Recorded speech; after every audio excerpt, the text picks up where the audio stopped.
Let's go! C'est reparti, on va voir maintenant comment faire des zones défilantes. Donc, je vais faire un test avec une petite story et une map. Donc, si vous avez les éléments des exercices, il vous suffit d'aller dans la page prototype base en bas et vous avez ces éléments-là.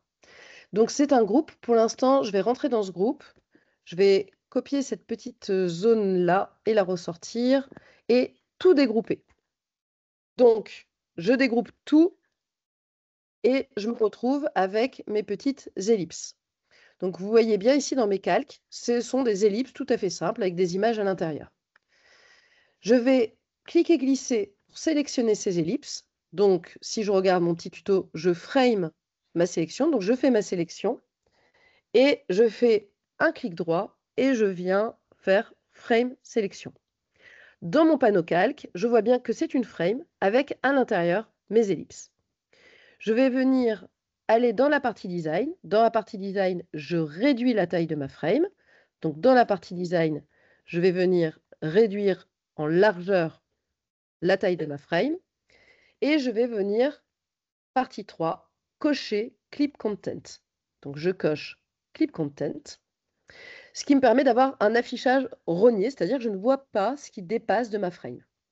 Enfin, pour terminer, je vais dans Prototype. Donc, dans la partie Prototype, je choisis un scrolling horizontal, ici, donc dans Overflow horizontal, dans le Scroll Behavior, et je viens placer cet élément ici. Je vais faire un petit aperçu et je vois bien que ça fonctionne. Alors, si vous trouvez ça pas très joli ici, c'est tout simplement parce que votre frame est trop étroite, pardon. Et donc, je vais reprendre ma frame, je vais l'agrandir un peu, et puis je vais prendre mes ellipses à l'intérieur, je vais un peu les décaler pour les aligner. Donc maintenant, quand je refais mon petit play, vous avez vu, c'est plus joli ici. Deuxième exemple, cette fois sur une map. Donc vous pouvez utiliser le plugin MapMaker pour générer une map Google. Donc voilà ma map. Je vois bien dans mes calques, toujours vérifier dans les calques que c'est une capture d'écran. Je vais donc framer cette carte. Je fais clic droit, je fais Frame Selection et je viens réduire cette frame. Alors si vous y allez comme ça, vous allez voir, on voit bien la taille de ma frame. Et donc ici, ah, là j'ai déplacé mon élément. Voilà. Je vais prendre ma frame, je vais de nouveau retourner dans Design et faire Clip Content. Je vais placer cette frame dans mon élément. Je vois que ça dépasse un peu, donc je vais retailler ma frame. Et je vais, dans Prototype, mettre un Scroll Behavior Both Direction. Je vais tester.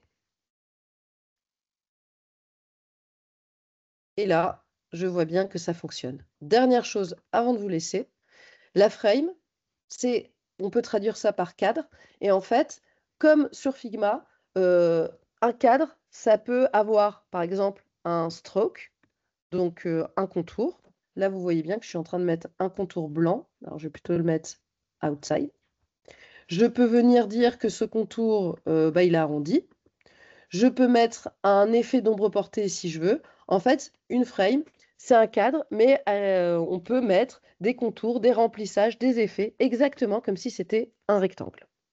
Donc voilà pour ce tuto Figma. N'hésitez pas à m'envoyer un mail sur la prof de PAO ou un commentaire si vous avez besoin. Bien joué, le jeune!